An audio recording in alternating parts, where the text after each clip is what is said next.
But first, a quick reminder that as the NFL playoffs start to heat up, you can get in on the action with FanDuel, America's #1 sportsbook. And right now, new customers get $150 in bonus bets guaranteed just by placing a $5 bet. That's $150 in bonus bets, win or lose for new customers. The app is easy to use, and there are so many different ways to bet, including live same-game parlays. You can find bets in the new Explorer tab. You can make a parlay in the Parlay Hub, which is the best way to find popular parlays, and much, much more. So visit FanDuel.com/UCSS to make your first bet a layup. FanDuel, an official partner of the NFL. Continue to send us your guys' bet slips. We'll continue to feature them on the show. And I want to give a shout-out to Earl the Pearl and Steve Becker, who in total gifted 55 memberships this morning. We were all going to give 50 if the Browns went 5-0 wacko for Flacco like Earl projected. They didn't play their starters. They fell one game short. But Earl and Steve Becker combined to gift 55 memberships today. So shout out to those two for doing that. Very nice gesture. We hopefully get some of those gifted memberships turned into repeating regular memberships. And by the way, something I haven't said very often in my life, good job by the Browns restructuring Joe Flacco's he was supposed to get bonuses for every game he won as Browns quarterback, and of course he wasn't playing yesterday, so they restructured the amount he could have gotten if they won to make it just a roster bonus. So he got that money even without playing. It was a good job. Which was the right thing to do. Let me ask you guys this, though, real quick. So in yesterday's game, two guys did stand out despite playing against the Bengals starters. I thought Alex Wright played a very good game. Three guys, actually. D'Anthony Bell and David Bell, the Bell brothers. All right, I got a beef with two things you said. First of all, despite it's playing the Bengals, that doesn't make any sense. I said the Bengals starters. Oh. Yeah. The second part is David Bell didn't stand out. The game was over. It was 31-0 by the time he scored those got two touchdowns. It was 31-0 in garbage time. Agreed. I don't think the Bengals starters were even playing at that point. They didn't throw it to other receivers during those. Well, the Browns starters weren't playing at any point. No, but he said it was against their starters. I think by that point they weren't even playing. I don't know. Their Did the Bengals ever pull their starters? Well, Browning got pulled. I know he didn't play. Browning, I don't know if David Bell in particular was against the starters, but Alex you have Wright. Two garbage time if touchdowns. He caught two touchdowns in a preseason game, we'd be talking about it. I wouldn't. Yes, we would. We'd have no choice but to talk about it. But we wouldn't say it had any meaning. We would give it context. Yeah. And it deserves context. Yeah. It was in garbage time, and that's a thing. But still, it still happened. But it still happened. So weight it however you will in your own mind. I don't give it a ton of credence, but it did happen. I can't pretend like it didn't happen. You can't call it a breakout game, in my opinion. No, I don't think it David was Bell a breakout standards, game. that is a breakout game. He had one touchdown his whole life. He had two in one game. Fact. Thank you. Breakout.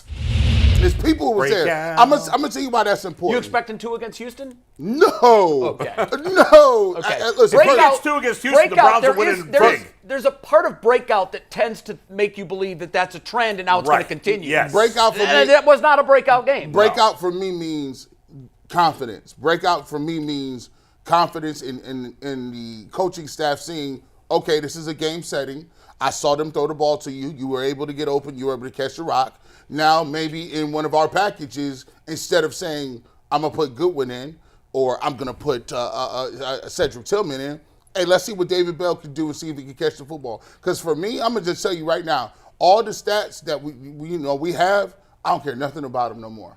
I don't care who throws for 300. I don't care if you catch 4 balls or 2. I only care about whether or not you get a dub or not, or whether you are catching the ball when somebody throw it to you. And in the playoffs, we cannot have you got to catch the ball. You got to do your job. And maybe this means that he's ready to be put in a situation where in a tough spot, he makes a catch. I do feel a little better about him today than I did yesterday. Especially with Cedric Tillman being in concussion protocol. He might not play, which means David Bell very well could be all hands wide on deck. 3. Well, you don't ever have to worry about David Bell being working himself open. He's always open. He's Isaac Okoro. The other team doesn't give a crap about David Bell.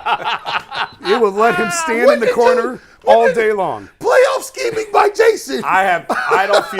David Bell will be open against let his Houston. team go. He's not a threat. I'll say I feel 0.1% better about David Bell. Okay. Wow, so it barely moved for you. Barely moved. Whoa.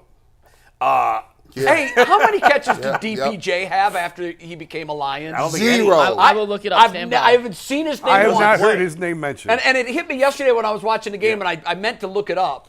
I don't think he's done anything. Bro, the coolest thing I seen him He has hit, 5 catches in 8 games. man, he had this Beverly Hills David Cop Bell. Letterman on. I was like, that was fire. But other than that, this DPJ. Now, here's the crazy part about it. Would I take him back? Sure. I mean, No. Wow, I wouldn't want him anywhere near Berea. You listen. wouldn't rather have him than David Bell right now? No. The Browns made the decision that he wasn't worth I mean, keeping. he never really dropped the ball. He's proven a lot more than David Bell has. He has. He never Well, really yeah, dropped. but this year he just looked like a totally different guy. Yeah, I hear you. Listen, Yeah, I don't think the yeah. difference between David Bell and DPJ is going to mean anything. No. Nope. I would still like them to bring in another veteran at the position. I know it's after the season, but we've seen this before. Didn't the Rams bring in Eric Weddle in the year they went to the Super Bowl? Am I making that up? No, I think they did. I do possible? believe that's correct. And there's some other instances of guys joining the roster Yeah. after the season. What the hell? Give it a shot. I'd throw in Jarvis Landry right now. I would take Jarvis. He's my 4th best. I like, it was good that Elijah Moore played yesterday because I didn't play much, but at least he's ready to go for the playoffs. Jay, do you have any intel on Jarvis? Does he want to play? Yeah, he just worked out. Who was it? He just worked out for a team for the Colts. Colts. Oh, yeah, Colts. that's right. I And the forgot fact about that they didn't sign him that's probably a bad sign.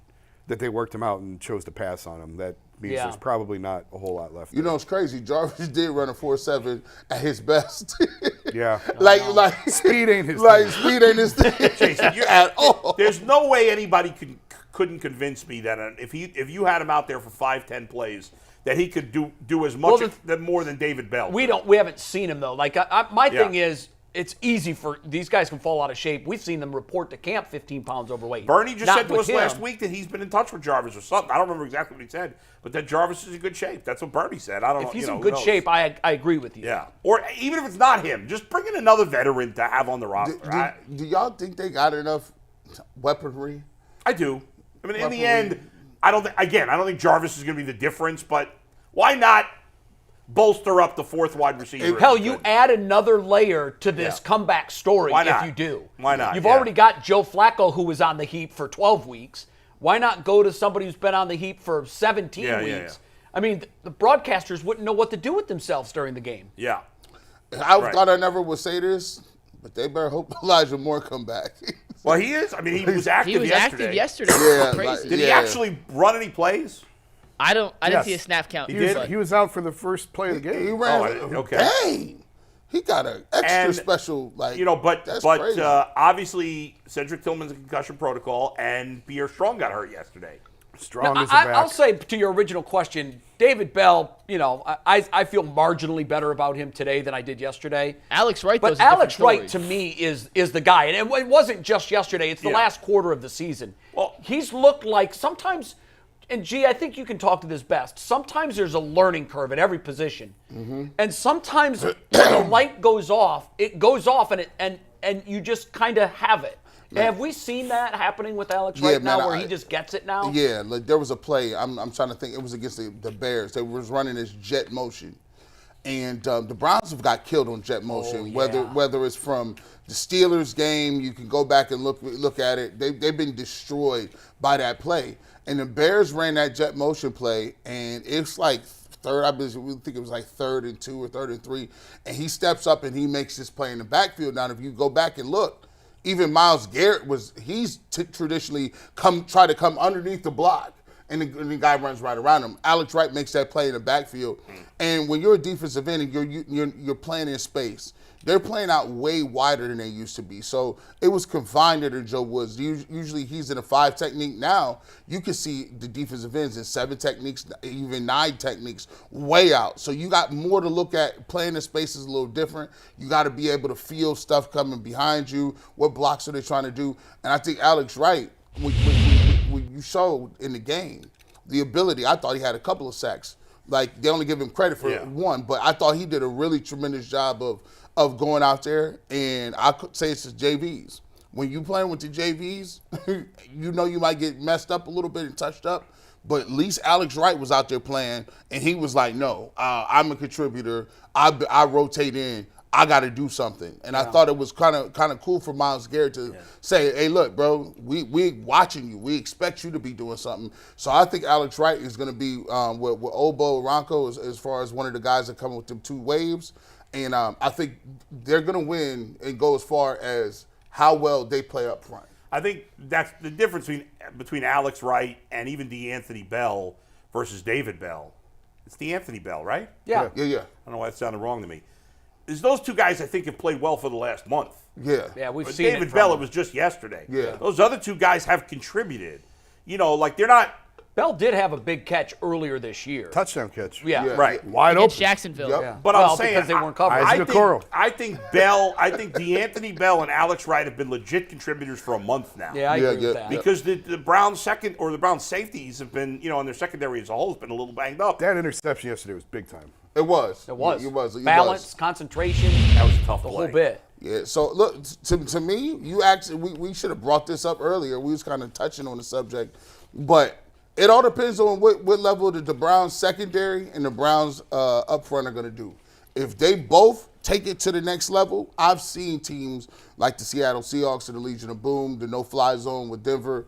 I've seen teams like that just you can't throw the ball. It's just And Houston's run game was not good against the Colts. It No. struggled. No, Singletary overall's played well for them. He I has, think but so. he didn't But look he's good. not And a so, great back. to G's point, if Yeah. you can get pass rush and the guys are locking down for 3-4 seconds, they better be able to come with that run wave, because if they can't, it's going to be Yeah. a long day for them. Yeah. But to your point, too, about Alex Wright, and that's why I brought up sometimes a light goes off. You mentioned the play for the Bears. That's the one that jumps out to me, too. First of all, cognitively, he sniffed that out. Yeah, he saw saw that. it coming, and then he shot the gap and made the play. And that, to me, said the mental and the physical are married up now, and that's sometimes when you see a player skyrocket to their potential. And I think he's seeing things develop. I think he's putting himself in the right place at the right time. Very excited about what he's done. Yeah. And I think he can continue this. Well, we saw Jordan Elliott develop earlier this year, right? Yep. He hadn't done anything before this year. Right. So right now, like the Browns have some pretty legitimate depth on the defensive line. They're very healthy now with Ogbo coming back. You know, obviously they lost Hurst earlier in the season, but besides him, they've got everybody ready to go.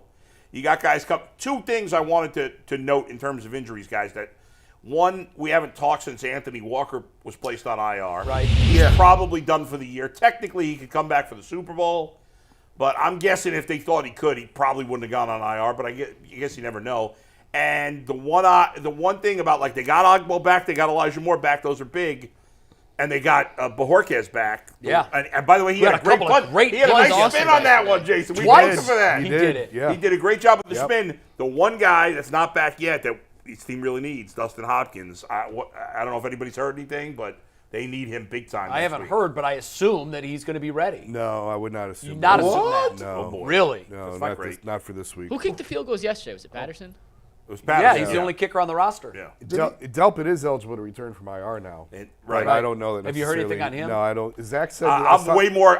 They need Hopkins a lot more than Delpit, I think. Yeah, look, We'll- playoff games, kickers are We'll touch huge. on that in a sec because we're going to hear from Stefanski in about an hour. So hopefully we'll have some injury updates. So tomorrow we may talk about which guys the Browns need back the most. But I did want to say one thing on Alex Wright, then we can move on. But he has 4 sacks in 4 games now. Yeah. And he has filled not just filled the shoes of Ogbo, but he's played as well as Ogbo's kind of played all season. Right. And you look at those two in particular, the way Ogbo got to the Browns, his early career trajectory with the Rams and the Houston Texans, really good analytics guy, not huge sack numbers, but he never played enough snaps to put up a double-digit sack season. Alex Wright is in like almost the exact same path as Ogbo, and the fact that they have him under contract for another 2 years on top of Ogbo and Miles and the rest of the pass rushers on this unit, I think he's going to continue to develop into a guy that for the next 2, 3, 4 seasons in Cleveland, we'll be talking about Alex Wright as a pivotal contributor to getting to the opposing quarterback. I think he's really you're special. right. Like, he has a I chance agree. to be special. He's played that way for the last month. You're gonna see if you put those sack numbers back up with all 4 of those guys. I mentioned this yesterday to you, G. Yeah, that they're the end all- of season numbers look wonky, but they've been so effective getting to the quarterback, despite only one guy having more than 6 sacks. All 4 of those guys right here, Garrett, Zadarius Smith, Alex Wright, watching the playoffs, you're going to see a boatload of pass rush opportunities with all 4 of those guys in the game. Matter of fact, all five of these guys will be in the nickel package, and then JOK there's some things that I believe that they're going to do with him as one of the linebackers on the field. He's the guy they blitz at their 5-man rushes. So these guys right here, if you look at that, look at the opportunity to have Zadarius Smith, who's really good inside as a 3 technique during these pass rush opportunities. I think Alex Wright will be inside. And I think what you'll start to see again, there's some things that Jim Short saved with Myles Garrett. I think he saved a little bit of it. Like the basketball plays, I thought it got too hot. Like people started being like, "Oh my gosh, what is Myles Garrett doing? It's way too early for that." He's like, "Shut that down, shut that." Like we giving away way too much stuff. I think you're gonna see all 5 of those guys. And by the way, Taki, who would have thought that he was gonna be a really pivotal? He's a pivotal piece of what they're doing. He is. He's the Mike linebacker, and Yeah, I big time. think he's played better in that nickel package more than Anthony Walker. Well, Taki will be the starting middle linebacker next year, I would think. Like, they'll move on from I think now. Walker and Zadarius Smith will both be gone next year, probably. And if Zadarius goes, right there you talk about Alex Wright and the Yeah. progression that he's made, and that's how healthy organizations do it. Yep. You draft a guy, you develop him, and then when he's ready to go, You let the veteran go. you let the veterin go, and the young guy steps in. What did we think about Hickman yesterday? Because he was a guy who had impressed us in his time coming into into the Bengals game. He didn't do anything to change my opinion of him. No. There were a couple of times though where I wondered where he was. He took a funny little angle. He took some weird angles to the football a little bit in pursuit. There was a couple of times they got beat. Mitchell got beat in the seam. I think I don't look too much into it because Hickman is a guy. When I've seen him play with other starters and ones, he's shown up and he's looked like he's not out of place. I said this yesterday. For the 2 teams I care about, I said I wish the Bengals could teach the Browns how to develop wide receivers, and the Browns to teach the Bengals how to develop offensive linemen. Yeah. Because that's the one flaw with both of those teams on offense. And have we talked about what's his name? I don't know, forgot his name. Juan Thorn. What's up Juan with him? Thornhill? Yeah, Thornhill. What is he? What is he hurt? What he good? I don't know what his status is. He had a calf. He said, didn't he re-aggravate, Jason? Yeah. But he re-aggravated the calf injury in practice. Yeah, re-aggravated the calf. I think he'll be okay. But calves are weird. Yeah. They are weird. They can linger. Did I read this correctly? The AFC North is the first division since Yes. 1935 to have Yes. all 4 teams finish With a with a winning winning record. record.